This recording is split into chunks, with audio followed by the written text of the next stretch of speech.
most important things about playing old instruments is understanding what the sound world that these composers were exposed to was. In the case of Mozart, it's really important to remember that he was indeed very, very much at the end of his life, a serious keyboard virtuoso, and was playing pianos like this well, really to the end of his life.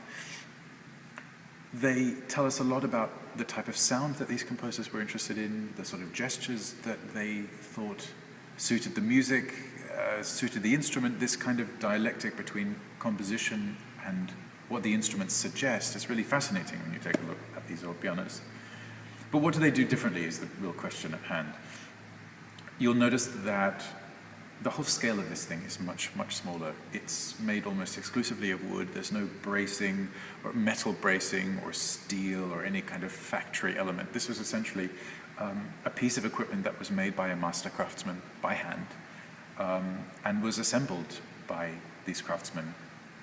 Arguably the most famous builder in Vienna in this time is Anton Walter, and this is a copy of a Walter instrument. Mozart had one of these pianos.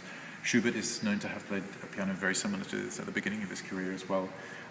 Beethoven too. This was really the deluxe piano of the time. As I said, it has 5 octaves. The keys are both much shorter and also narrower, which tells us a lot about 18th century performance style. Bear in mind too that someone like Mozart really grew up playing the harpsichord and the organ.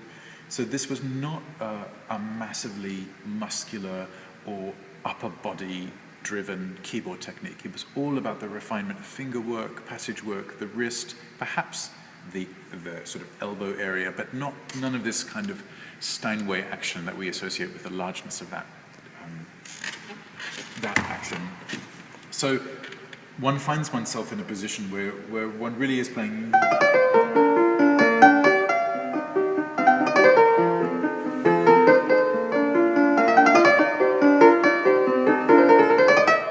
just with a lot of finger work right at the key. There really isn't much scope for anything else. You'll just play fistfuls of wrong notes, I can guarantee. That is the first thing. I remember playing one of these pianos for the very first time, playing Mozart Sonata in F major, 3-3-2-2. What's so tantalizing about them is that while at first the action seems impossibly refined and just that it magnifies overtly all of the problems in our technique, when one's relaxed, the kind of richness of sound and lyricism, the legato playing possibilities, which might strike some people as a strange thing when they think of the Fortepiano, but these pianos, and especially a piano as beautiful as this one by the Wolves, is capable of a serious lyricism that is tempered by a couple of things, and I'll explain those.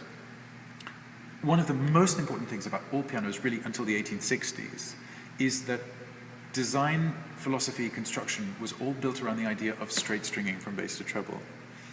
Now, you notice on any modern piano, and by modern piano I mean any piano sort of after the 1870s when Steinway unveiled this, that the bass strings veer and cross over to the middle of the soundboard and into the entire instrument.